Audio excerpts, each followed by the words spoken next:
Good morning, afternoon, or evening, wherever you are. Happy Tuesday. There we go. Listen, today, oh, it is Tuesday. I'm off, right? It But is. today, we actually want to go over a topic that is meant to help as many people as possible, because we really want to make sure that everybody is prepared under some sticky circumstances. So, definitely sensitive topic, but we want to make sure that everybody has the content and to let you know that we are definitely a good resource if you need to have some of these questions answered. Yeah, as some of you know, we lost a team member back in November, and it's just this is the because of everything. It's sad. It's so sad, and even this morning I was crying a little bit because I was thinking about him. And but there's always lessons to be learned in everything that we experience in life, and it's like, what did we learn from that? And I mean, obviously, the stuff like life is short, right? So if we're always focused on working and never being with our family, that's an issue because you could be gone tomorrow and you didn't make sure that your loved ones, knew. It's like if you're always preparing for the future. That being said, we do want to talk about something today where that you need to prepare for, or we believe, and we're talking to ourselves here Right. as well, because it's a lesson about if, especially, and it's not inclusive, but especially if you're entrepreneurial inside of, say, network marketing, if you're also a crypto investor or a stock investor. Crypto especially, though, is what we're learning is that what happened when he passed is that his family now had to find all his crypto, and having like that stone book we talk about with seed phrases and stuff is only just part of it, Right. because even with that, they are struggling to find everything because it wasn't written down where everything was. Right. And maybe you only have some cryptocurrency stored on your ledger. Well, then it's easy. Right. And I'm starting to think about myself going through and evaluating my entire portfolio and kind of making sure a certain percentage, I haven't decided what it is, going to be in a couple of places that has Right. very simple, easy access. And Mm-hmm. then this, another smaller percentage in some of these other things we do, like parachain auctions and crowd loans and things that it's going to be more challenging for your non-crypto family to Right. figure out how to get that money out of there. But that being said, I've got a lot of work to do. I know that I do. And I thought I had done a pretty good job already, but now I'm kind of learning I didn't, Mm-hmm. of what needs to be done for further instructions. And of course, still locking that stuff up somewhere in a safe or whatever. But then also, I think Jason and I were talking about this yesterday, and this goes like across the board, having those tough conversations of letting your loved ones know how you want that money to be distributed afterwards. And so Yep. some people, what happened, there was no will, no trust left. Will is not enough. I'm really strongly encourage you guys to get a trust, because a will is actually contestable. So even if, let's say, you had somebody who you didn't want getting part of your inheritance, if you only have a will, they can contest that will and they can fight for a portion of it. If you have your money in a trust, and I'm not an expert, but consult with an attorney, it's worth the money to get a trust set up. And so, like, we had to have a tough conversation with Jason's mom, and he had told her you should get a trust. She went right down the next day and got an attorney and set up a trust. And he hated having the conversation with her about her money. It makes you feel almost like greedy, like, Right. yes, like, and it's not about that. We also have another set of family members who they had it set up in a trust. So it's all being spent and given out according to the trust. However, there were bad feelings because the individual did not communicate with those people before he passed, that was the way it was set up and how he expected that money to go. And it's not like you have to tell people how much money you have, Right. but just giving them the expectation. And I remember, like, with my mom, my brother saying, I don't even want to have this conversation. I want to think about her dying and stuff. And it's like, but we do need to have the conversation so people know what our wishes are and there's no Right. surprises. And if you don't leave a will, even a will, now your stuff is going into probate. Your family can't take control of your financial assets, including if you own a home, until they go through probate. If you have a trust, it's immediately transferred to the trustees. There's no like red tape, and then things have to be distributed the way it's laid out. But yeah, it's been a learning experience for me to watch this family go through and find all this. And it does make you feel sometimes like kind of greedy in a way to have a conversation, let's say, with a parent. But it's just, it's not like I'm hoping you die so I can get your money. No, it's just so it makes the transition smoother for the family members after we're gone. And what did we learn? We don't even know. That could be tomorrow. Right. You just don't know. Right. We certainly hope not. Exactly. And there's like a few different ways that you could go about this. And one of the suggestions that I have is, because Zoom is a free service, record a video and make sure somebody in the family has it, right? If you are like putting up different transactions, different places, and you want to help them, you want to show them the steps, just record a video. YouTube also gives you free space, and you don't have to make your videos public. You can give somebody access to like the Google account that all of the videos are on, make them all private, and just do videos of you walking through these different things that you're doing to help your family on the back end. Because YouTube University is kind of difficult because everybody goes about things a different way. I know we find quicker ways to get through exchanges and things like that, and it might not be covered on a YouTube video, but if you're making a video of the steps so your family can follow those, that could definitely be helpful. I actually have a book that stays on my desk. This book has every single password to everything that I have ever like gotten into, shopping, everything. But I write the passwords down in a way that a key is required. So it's like written down in code. So the key, one of my cousins has the key to my password book. So she can literally go through this book from A to Z, because it's in alphabetical order, and find everything. But after she finds everything, she would still need a way to maneuver through those exchanges, right? So it's definitely a few options. And like Chrissy said, if you are keeping a ledger of your transactions and things like that, that's definitely going to be helpful. I would certainly let people know to work from the bottom up, because the top transactions are the newer ones. They may not be valid anymore if you're doing any swapping or anything like that. But you definitely, like, this experience for all of us has put us in a different headspace where we thought we were doing a really good job of writing down and keeping note of and keeping track of everything. But then our team is extremely active in the cryptocurrency space, and not just one part. I think everything that can be done in crypto, we've touched. From like loans to mining to liquidity pool providing to staking to buying NFTs, everything that's inside of this space. I was showing people on the team how to verify that you're human, and you actually get it's a universal basic income that drops as a cryptocurrency to you. That is like, I did that one time and haven't thought about it since. Like, I haven't logged back in, right?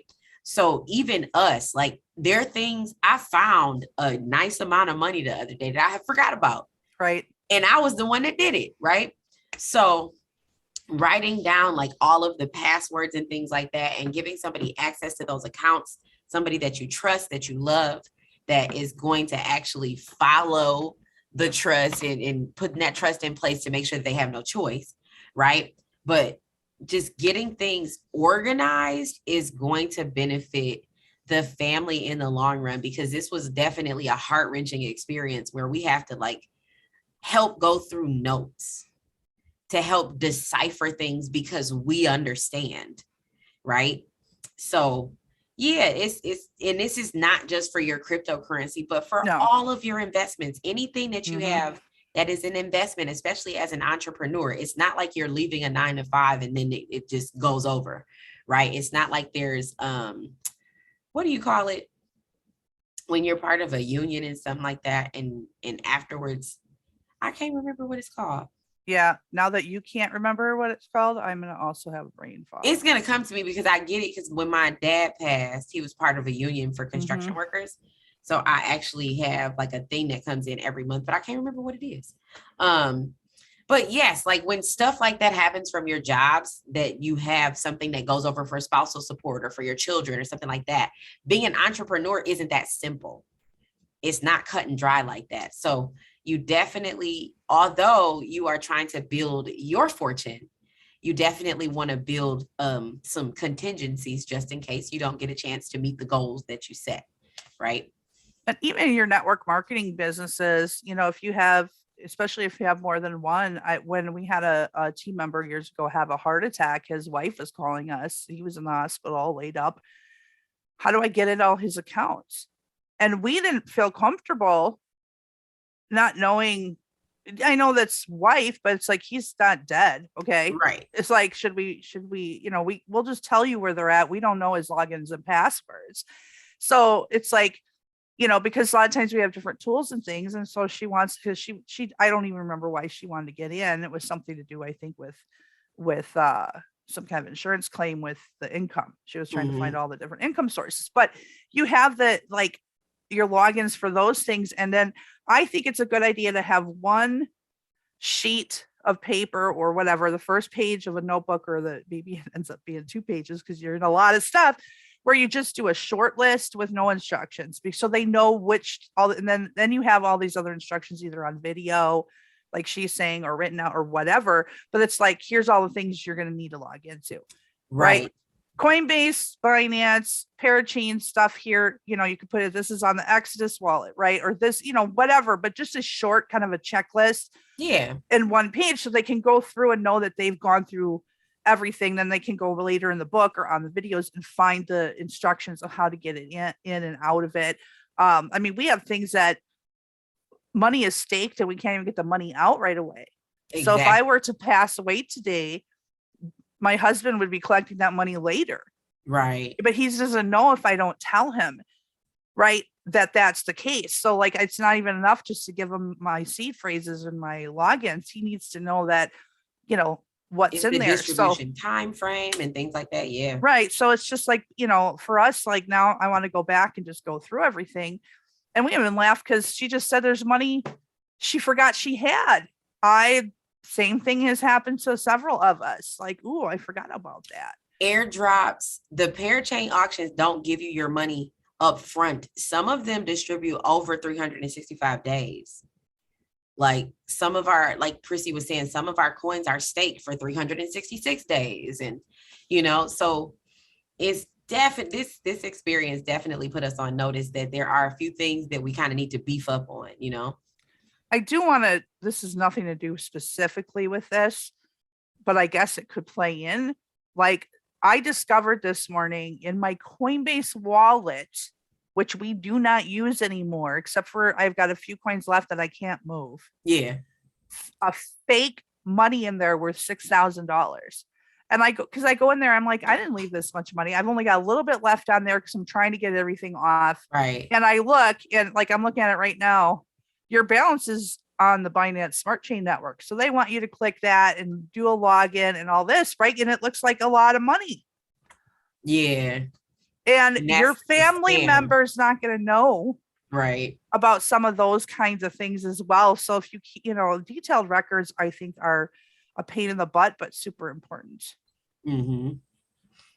Yeah. Oh, yeah. I was, you should check your Coinbase wallet too today to see if you got anything weird. I'll see, because like I found with the horse racing stuff, because I was on OpenSea, there was another one of the fake links put in there because of horse racing. And it's like, I only have NFTs in this wallet, no coins. So right. What are you doing? Right. But it's like you said, my family wouldn't know the difference. No, they'd be like, oh, that's $6,000 I'm supposed to get out. And they click that link and they'd take my Binance information, log in there, and then the account would get hacked. Exactly. So, because who doesn't want to cash $6,000 out when they see it? Exactly. So, right. Yeah, it's definitely, and that's why we're letting you guys, like, we're having this conversation with you, because it's not an easy conversation to have. because even us, like it's how do you communicate that? Like that, hey, don't forget about the money that's here, but some of it could be a scam. Like how do you make sure that they're getting what they need without being extremely detailed in your notes? And it's kind of hard to be extremely detailed You have sometimes. to do it with it. You almost have to do it as you go. And so like Yeah. for some of us who, if you're starting new, it's going to be easier for you Yep. because you're going to have, okay, I did this, it's not like we got into parachain auctions and crowd loans and FTs and all this stuff in one day. Right. No, yeah, like So, but for us now to have to go and backtrack, but when what I don't want is which is another reason that James and I just talked about getting our death arrangements prepaid for in the next couple months as well. I don't want my family to have to hardly do anything. You know what I mean? Have any hassles. yeah, that's how it If was you with my will. granddad. Yeah. Like everything was already taken care of. It was just like, call this number. Right. Yeah. Yeah. My grandma, she did the same thing when she's 92. She turns 92 tomorrow, actually. Oh, okay. But she said I did everything but flowers because she even picked her music out she wants, and she goes, because I figure you guys can at least buy a few flowers. Right. Right? Like you can at least chip in a little bit. Like just give me something nice. But yeah, it's a thing, and unless you go through it yourself and just watching this family go through that, finding all that cryptocurrency. I mean, yes, it's if you're in the crypto space as much as we are, we don't even remember how we did stuff sometimes. I just had to make myself a video of how to get coins off of a place that I put coins on. Right. So I'm like, video for later. Here's the steps. And I just recorded myself figuring it out because I'm like, oh crap. Exactly. But you guys could be like my auntie. Shout out to my auntie Mary. Her arrangements are made, and if her daughter doesn't follow them, the money that my cousin should inherit is going over to the ASPCA. I think that's a good idea if you're like really want things a certain way. Yep. And I have certain donated. things I want as well. So I'm like, that's a good. Yep. People are money thought that motivated. was hilarious. Like I thought that was hilarious when she told me, but I'm like, oh, I get it because like these are my final wishes. Can we just do the thing that I asked? You guys probably don't realize how many things that you can set up ahead of time and rules that go beyond your death. Okay. Yep. That you're speaking from the grave. I watched an asset protection seminar a couple of months back for the weekend, and one of the gentlemen was talking about how, and he's got a lot of money, so this doesn't apply for everybody, but he's like, I don't want my kids to ever become freeloaders. I've raised them a certain way. I've taught them a certain way.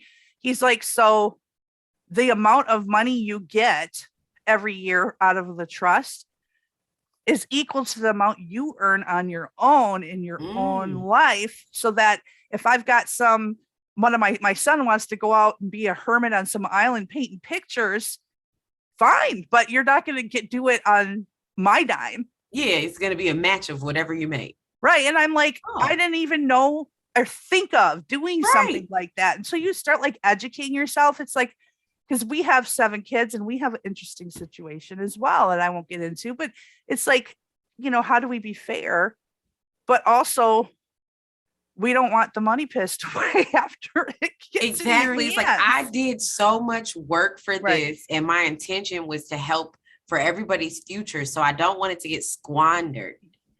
Right. Like, so how do you keep that from happening, but keep it fair at the same time? And yeah, because I'm gonna tell you that, there's a reason why most lottery winners are broke after 5 years of winning lottery, because they didn't earn the money. So they didn't develop the personal skills to earn that kind of money. So they don't know how to handle that kind of money. And that is what could happen, if you become even very well off or wealthy and you're leaving money and things to our loved ones or children, but they have not learned the skills to deal with the money. They're not going to know, and some of them may and some of them not. I mean, I think it's more important to leave skills to your kids than it is money to your kids, so that they can do it on their own. But you look at someone like Warren Buffett, whether you like him or not, his kids are only getting a little bit. The rest of it, they get to pick a charity, And that's it. Like, cause he wants them to be their own people, and make their own money. So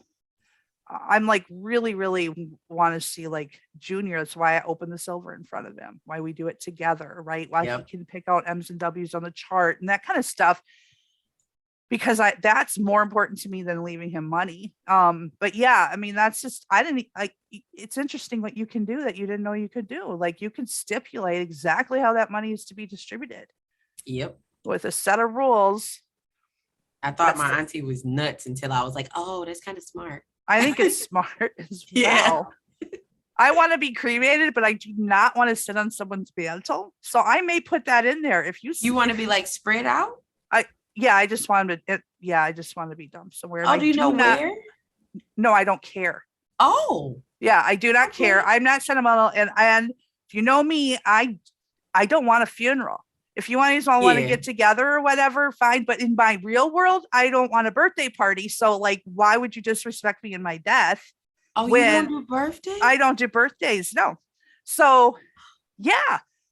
It doesn't mean my husband doesn't come home and say, here's a happy birthday thing or whatever. Cute, but yeah, but like not a we don't even want to get into what I think about birthday celebrations. But anyway, so here's the thing. I'm asking her after we go off air because I want to know. The point is, well, it doesn't matter. The point is though, I'm thinking about that. Like, if you put me on your mantle, I'm cutting you out of the will. I'm kidding. But like, I do not want to be sitting up like a urn of ashes on somebody's fireplace. Yeah. Okay, that is interesting. But I'm saying like what your aunt, I was like, oh, what she just said about her auntie. I'm like, you could put that, you can actually stipulate that stuff. Yep. You don't think about these things sometimes. So yes, that sounds mean. It doesn't though. When you think about it, like this is my money. Do with it what I would like. Do with it what I would have done with it. I would have given it to you to help you grow and like live and things like that. But if I wouldn't have given it to you, I would have given it to the ASPCA. Yeah. And I did tell my kids, I'm like, there may not be anything left because we plan to live a lot of life. Exactly. That's so no expectation that you're gonna like get this big pot of gold at the end of the death row. Right. What's the opposite of a rainbow? Whatever that is, right? Right, exactly. But oh my goodness. Yeah. So we're just having this conversation with you guys because we really want you to be aware that as an entrepreneur, it's some things that you don't necessarily think about upfront that you might want to, although it might be a tough conversation, it's still one that needs to be had. Yep. I'm just telling you, like, from experience, just watching different scenarios play out, different situations, even just, like one family I thought was enough to have it set up correctly, but then all these bad feelings afterwards because nobody was kind of told how it was going to go down. Then another family not doing anything, no will, no trust. Other family doing a will. We just got an inheritance 2 years ago from somebody in Jason's family we never met because if he didn't leave a will. And so went through probate to X amount of, there was a whole list, of people that were related. And it depended on how you were related. So it was like his dad's uncle. Okay. So so it's like, if you were on this tier, you got this much split between that group. And then this tier, like as far as how far removed you were from him as a blood relative. So yeah. And then Jason's like, the lawyer calls and he's like, well, I don't really think I should get this money. I don't even know this guy. It's just, that's the way we are. Some people are like, woohoo, but we were just like, this doesn't even feel right. And the attorney's like, well, I appreciate that, but I have to legally send you the check. Right. So where do I send it? Like, you can donate it or whatever. Like, I don't have a choice, but you're going to get this money. Right. So we bought some crypto, but we were getting stuff for 2 years and threw it in the garbage because we were just like, well, this doesn't really have anything to do with us. Then finally, when the check was ready, the guy's like, we need your address. Right. Like, we don't care if you don't want the money. We're going to send it to you. Right. But that's what happens when you do not leave. He didn't even have a will. So now it has to go through the court system and then the relatives get involved. Yeah. So have the tough conversation. You just have to do it once. This is what we're doing. This is how it's going to be split up when I'm gone. And whatever your stipulations are. And then now, we don't talk about it again because it is an uncomfortable thing to talk about. Yeah. But don't say that we didn't have the conversation and that we didn't get it worked out. Exactly. And don't forget to tell your family where to find your crypto stuff, because crypto is unique in the way that, and if you're buying stocks on several different platforms, which I have as well, they're not going to know that. Like if it's not inside of retirement fund or something, that too. So all I of think it. our team is like very unique because we're not traders, we're investors. Right. So going through our investment portfolios is going to take a while. Mm-hmm. We're very diverse because we don't believe in putting all of our eggs in one basket. So, yeah. So now we had the tough conversation with you. Exactly. And you can take it or leave it, right? Just from our own experience. Right. Some of our thoughts to help you out, Yeah. But that's going to be it for our show. We have changed our days. We're going to be on Tuesdays and Thursdays. If you guys are inside of the community, make sure that you're plugging in with us on Wednesday because we have something specifically for all of our members. We want to make sure that we're giving you the attention that you need in 2022. So look out for that information as well. Yep. So that means we will see you back here on Thursday. Yep. See you guys. Bye.